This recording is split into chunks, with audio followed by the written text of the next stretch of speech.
কিছু ব্যাপার আছে যেগুলোতে রোজা ভাঙে না, সংশয় তৈরি হয়, কনফিউশন তৈরি হয় যে আসলে কি রোজাটা ভাঙলো কি। সেগুলো কি? এক নম্বর হচ্ছে ভুল করে যদি কেউ খায়। দুই নম্বর হচ্ছে এটা বিবাহিতদের জন্য, বিবাহিতরা ফিজিক্যাল ইন্টারকোর্স যদি করে, দেহ থেকে সিমেন আউট হলে রোজা ভেঙে যায়, কিন্তু স্বাভাবিক মেলামেশার সাথে রোজা ভাঙে না। তিন নম্বর ওয়েট ড্রিম, বাংলায় বলে স্বপ্ন দোষ। ঘুমের মধ্যে এমন কিছু দেখলেন ফলে আপনার সিমেন আউট হলো, আপনার রোজা ভাঙবে না, শুধু আপনি ঘুম থেকে উঠে ফরজ গোসলটা করে নিলে। চার নম্বর হচ্ছে ব্লাড টেস্ট, ব্লাড টেস্ট করলে রোজা ভাঙে না। পাঁচ নম্বর হচ্ছে অনিচ্ছাকৃত বমি। ছয় নম্বরে নোজ ব্লিডিং, নাক দিয়ে রক্ত ঝরলে মানুষের রোজা ভাঙে, আনলেস যদি অনেক বেশি অ্যামাউন্টের হয়, আপনি ক্লান্ত হয়ে পড়েন, তখন আপনি রোজা ভাঙবেন। সাত নাম্বার রোজা রেখে দাঁত ফেলতে পারবো কিনা, দাঁত ফেললে যে রক্ত বেরোয় এতে রোজা ভাঙে না। আট নাম্বারটা হচ্ছে ইনজেকশন, রোজা রেখে ইনজেকশন দেওয়া যাবে, কিছু কিছু ইনজেকশন দেওয়া যাবে, কিছু কিছু দেওয়া যাবে। কোনগুলো দেওয়া যাবে না?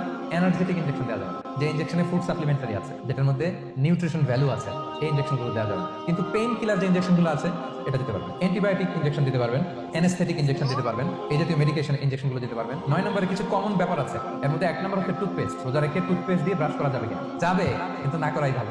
আই ড্রপ দেওয়া যাবে। এরপরে ডায়াবেটিক পেশেন্ট যারা আছে তারা ইনসুলিন দিতে পারবেন, এত রোজা ভাঙবে।